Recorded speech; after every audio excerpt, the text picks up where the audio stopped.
Hello friends, welcome back to my channel. मैं हूं हिमानी और मेरे चैनल पे आपका बहुत बहुत स्वागत है।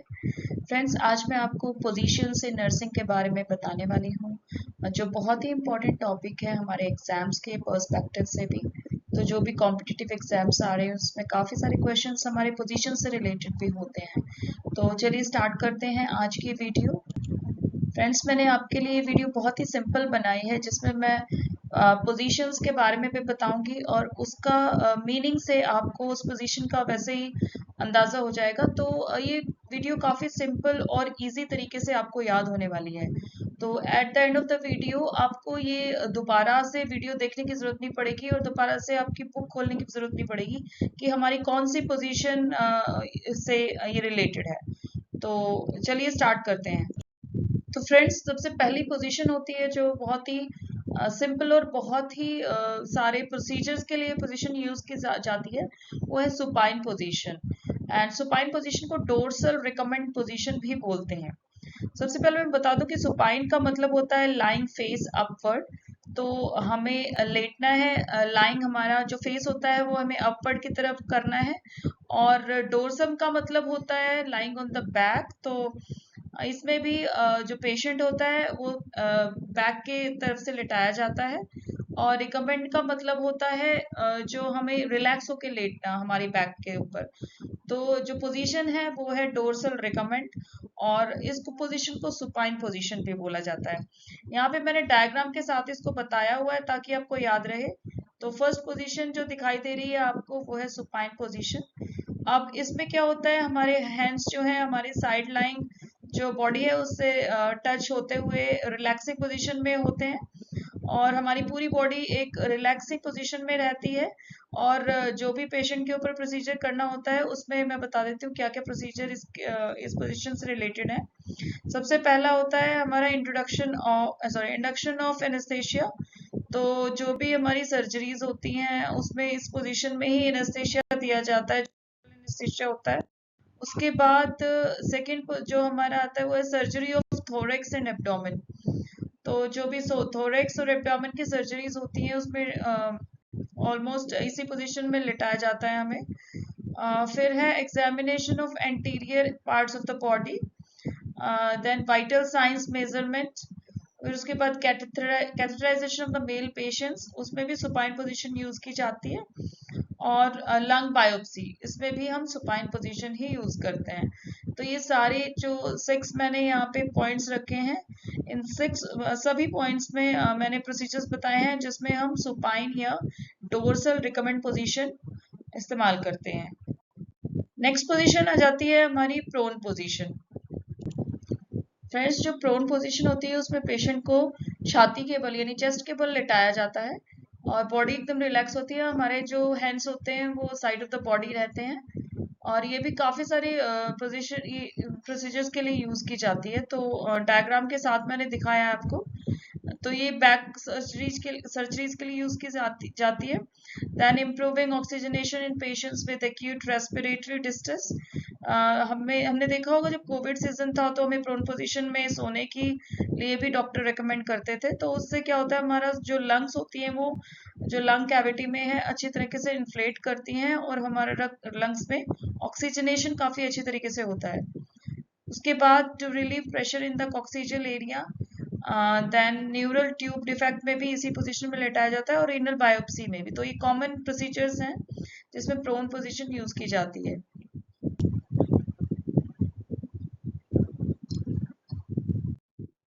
Next position is dorsal recumbent position. Friends, dorsal recommend का हम पहले मीनिंग जान लीजिए। डोर्सल का मतलब होता है पीठ के बल लेटना, रिकमेंड का मतलब होता है लाइंग डाउन। तो पूरे पोजीशन का मतलब ये है। डोर्सल रिकमेंड का मतलब है हम पीठ के बल लेटते हैं।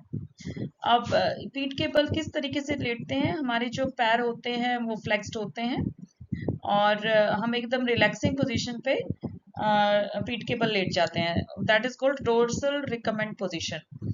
अब ये किस किस प्रोसीजर में यूज होती है ये पोजीशन, उसमें फर्स्ट आता है rectal pelvic and vaginal examination, female catheterisation, PV examination and perineal care. Usually ये गायनी में ज्यादा यूज की जाती है पोजीशन। तो this is called dorsal recumbent position. Friends, जो नेक्स्ट पोजीशन है वो है लेफ्ट लेटरल पोजीशन। जैसा नाम से ही जाहिर है, हम पेशेंट इस पोजीशन में लेफ्ट की तरफ करवट लेके लेटते हैं और जो हमारा एक हाथ होता है वो जो राइट हैंड होता है वो चेस्ट के फ्रंट में होता है रिलैक्सिंग पोजीशन में, और जो हमारा लेफ्ट हैंड होता है वो बैक की तरफ होता है, और लेग्स में भी सेपरेटेड और स्ट्रेट। तो जैसे भी हमारा प्रोसीजर अलाउ करता है उसी के अकॉर्डिंग लेग्स को रखा जाता है। फर्स्ट जो प्रोसीजर है वो उसमें कोलोनोस्कोपी आ जाता है, देन एनीमास के लिए यूज की जाती है, देन सिग्मोइडोस्कोपी रेक्टल एग्जामिनेशन या रेक्टल टेम्परेचर लेने के लिए, और अगर पेशेंट को एयर एम्बोलिज्म है तो उसके लिए भी हम लेफ्ट लेटरल पोजीशन ही देते हैं। Next position is right lateral position. इसमें जो लेफ्ट लेटरल है उससे अपोजिट जो पोजीशन होगी वो राइट की तरफ अगर पेशेंट लेटते हैं तो उनको राइट लेटरल पोजीशन बोलते हैं। और ये जो प्रोसीजर इस जिसमें यूज की जाती है वो to relieve pressure on the back and coccygeal area. Then after that जब हम लीवर बायोप्सी कर लेते हैं तो भी लेफ्ट लेटरल पोजीशन ही दी जाती है, सॉरी राइट लेटरल पोजीशन दी जाती है। देन पाइलोरिक स्टेनोसिस में भी राइट लेटरल पोजीशन ही दी जाती है। नेक्स्ट इज सिम्स पोजीशन, जिसको हम रिकवरी पोजीशन भी बोलते हैं। सिम्स पोजीशन में पेशेंट को लेफ्ट लेटरल पोजीशन की तरह से रखा जाता है, लेकिन this is different from left lateral position. इसमें जो पैरों का हम बैंडिंग करते हैं वो अलग होता है लेफ्ट लेटरल पोजीशन से। इसमें जो राइट नी होता है वो अपवर्ड होता है टुवर्ड्स द चेस्ट, और लेफ्ट नी होता है वो डाउनवर्ड होता है, to allow easy rectal examination or doing procedures like enemas or medicine administration through the rectum. ये पोजीशन यूजुअली उन पेशेंट्स को दी जाती है जो अनकॉन्शियस होते हैं या जिनको जैसे स्ट्रोक या ऐसी कंडीशन जिसमें पेशेंट को रिवाइव होना थोड़ा मुश्किल है, तो उसमें हम रेक्टम के थ्रू से पेशेंट को जो मेडिसिन है वो भी एडमिनिस्टर कर सकते हैं। इसीलिए ये पोजीशन है जो बेस्ट दी जाती है उस टाइम पे। और दूसरा ये जो पोजीशन होती है, ये जो हमारा सलाइवा होता है, जो सिक्रीशंस होते हैं वो हमारे चॉकिंग ना क्रिएट करें लंग्स में जाके या ट्रैकिया में जाके, वो एकदम बाहर निकल जाते हैं इस पोजीशन से। तो इसीलिए हम ये पोजीशन देते हैं पेशेंट्स को जो अनकॉन्शियस हालत में होते हैं। Next position is Fowler's position.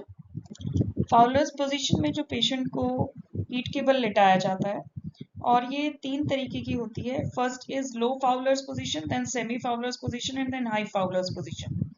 Low Fowler's position में पेशेंट को 15 डिग्री से 30 डिग्री का एंगल दिया जाता है, हेड एंड अप किया जाता है इसको। सेकेंड जो सेमी फाउलर पोजीशन है उसमें 30 डिग्री से 45 डिग्री तक अप किया जाता है, और हाई फाउलर पोजीशन में जो एंगल ऑफ एलिवेशन है वो 60 डिग्री से 90 डिग्री का रहता है। तो ये अलग अलग प्रोसीजर जो भी प्रोसीजर के बाद पेशेंट को जो भी पोजीशन अलाउ करती है तो वो पोजीशन दी जाती है। देन इसमें कौन कौन से प्रोसीजर्स हैं जिसमें ये पोजीशन दी जाती है, वो है इम्प्रूव ब्रीदिंग। जो भी सीओपीडी के पेशेंट्स होते हैं, एस्थमेटिक पेशेंट होते हैं, उनको कई बार जो है ना जो डोर्सम पोजीशन है वो कंफर्टेबल नहीं रहती है। इससे बेटर ये फाउलर्स या हाई फाउलर्स पोजीशन में रहते हैं, क्योंकि उसमें लंग एक्सपेंशन के लिए अच्छा वॉल्यूम मिलता है लंग्स को, और उनका जो है ब्रीथिंग इम्प्रूव होता है। Then reduce the risk of aspiration, ये भी कारण है। देन इम्प्रूव लंग एक्सपेंशन, जो मैंने ऑलरेडी बताया। देन टू रिलीव डिस्निया मतलब difficulty in breathing. Then in case of increased ICP यानी इंट्राक्रैनियल प्रेशर अगर ज़्यादा है तो भी इस पोजीशन में रखा जाता है। To reduce tension and abdominal sutures अगर है तो उनमें टेंशन या स्ट्रेस कम करने के लिए भी यूज़ की जाती है पोजीशन। देन ड्यूरिंग गैस्ट्रिक गवाज, अगर हम गैस्ट्रिक गवाज देने के लिए पेशेंट को रखते हैं तो वो भी यही पोजीशन होती है।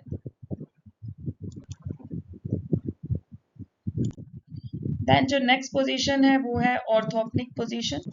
फ्रेंड्स, आपने ऑर्थोपेनिया के बारे में सुना ही होगा। ऑर्थोपेनिया जो है शॉर्टनेस ऑफ ब्रेथ होता है when you lie down, and जब आप बैठते हैं तो यू फील बेटर। तो shortness of breath when you lie down that goes away when you sit up. तो वैसे ही ये पोजीशन है ऑर्थोपेनिक पोजीशन। इसमें पेशेंट या तो सिटिंग पोजीशन में बेड पे होता है या तो चेयर पे होता है, और उसका जो बैक है वो सपोर्ट होता है, जो हमारा पिलोज है उस पे वो हैंड्स रख के अपने बैक को सपोर्ट करते हैं और वो लीन डाउन हो जाते हैं forward to have a better breathing pattern. तो यही पोजीशन होती है जो मैंने डायग्राम में दिखाई हुई है, उसको बोलते हैं ऑर्थोपनिक पोजीशन। ये यूजुअली यूज की जाती है डिफिकल्टी इन ब्रीथिंग में, सीओपीडी पेशेंट्स के लिए, हार्ट फेलियर पेशेंट्स के लिए, देन थोरोसेंटेसिस के लिए एंड पेरिकार्डाइटिस के लिए। तो ये कुछ कंडीशंस हैं जिसमें ये स्पेसिफिक पोजीशन यूज की जाती है, जिसमें पेशेंट जो है बेटर फील करता है, अपने ब्रीदिंग को इजी महसूस करता है और टुवर्ड्स रिकवरी वो चला जाता है। देन होती है ट्रेलेंडसबर्ग पोजीशन।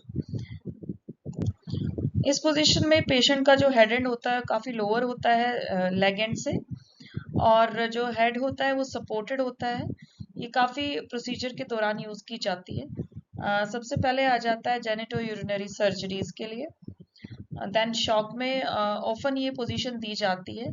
देन हाइपोटेंशन में काफ़ी बार ये आपने देखा होगा कि जब भी पेशेंट आते हैं इमरजेंसी में, अगर पेशेंट हाइपोटेंशन में है, बीपी बहुत ही लो आ रहा है, तो इमिडिएटली जो हेल्थ केयर प्रोवाइडर्स होते हैं वो ट्रेलेंडसबर्ग पोजीशन प्रोवाइड करते हैं पेशेंट को।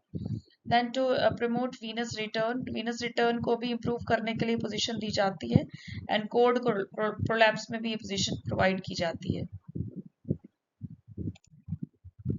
देन रिवर्स ट्रेलेंडसबर्ग पोजीशन, इसमें जो पेशेंट का हेड एंड होता है वो अप होता है, लेग एंड लोअर होता है। तो ये पेशेंट्स विद GERD, जो हमारा गर्ड सिंड्रोम जिसको बोलते हैं गैस्ट्रो इसोफेजियल रिफ्लेक्स डिजीज, उसमें भी ये पोजीशन यूज की जाती है, जहाँ पेशेंट को बहुत ज्यादा वॉमिटिंग जैसे फील होता है, नॉजिएटेड, क्योंकि उसका जो गैस्ट्रो इसोफेजियल जो हमारा फ्लैप वॉल्व होता है वो उस टाइम पे काम नहीं कर रहा होता है प्रॉपरली, तो उसमें ये पोजीशन प्रोवाइड की जाती है ताकि बार बार जो गैस्ट्रिक कंटेंट्स हैं उनका बैक फ्लो ना हो।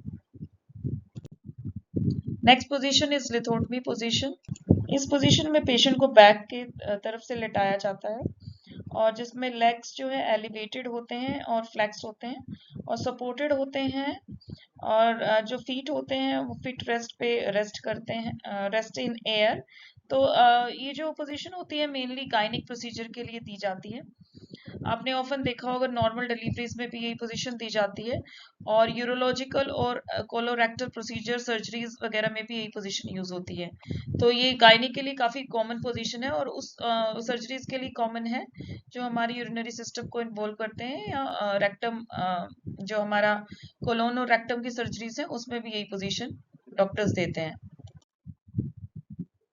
देन आ गई नी चेस्ट पोजीशन। जैसे नाम से ही जाहिर हो रहा है, जो नीज है वो चेस्ट की तरफ लाए जाते हैं। तो या तो ये डोर्सम की तरफ से पेशेंट लेटता है, तो साइड लाइन पेशेंट लेटता है, या तो जो पेशेंट होता है वो प्रोन पोजीशन में लेटता है, उसके जो लेग होते हैं फ्लेक्स्ड होते हैं और वो लाए जाते हैं टुवर्ड्स चेस्ट। अब ये कौन कौन से प्रोसीजर में पोजीशन यूज की जाती है, ये है first is vaginal examination, then rectal examination, sigmoidoscopy, cord prolapse, lumbar laminectomy, then lumbar puncture। ये कॉमन पोजीशन है, जिस कॉमन प्रोसीजर है जिसमें ये पोजीशन यूज की जाती है। तो फ्रेंड्स ये 12 पोजीशन है जो कॉमनली नर्सिंग पोजीशंस हैं, और ये मेनली जो मेडिकल और सर्जिकल प्रोसीजर्स हैं उसमें यूज की जाती हैं। अगर आपको मेरी वीडियो अच्छी लगी तो प्लीज़ लाइक कीजिए, कमेंट कीजिए और शेयर कीजिए बाकी उन फ्रेंड्स के साथ जो अभी आने वाले नर्सिंग के एग्जाम्स देने वाले हैं, और प्लीज़ सब्सक्राइब कीजिए मेरे चैनल को आगे आने वाली वीडियोस देखने के लिए। Thanks for watching, bye bye.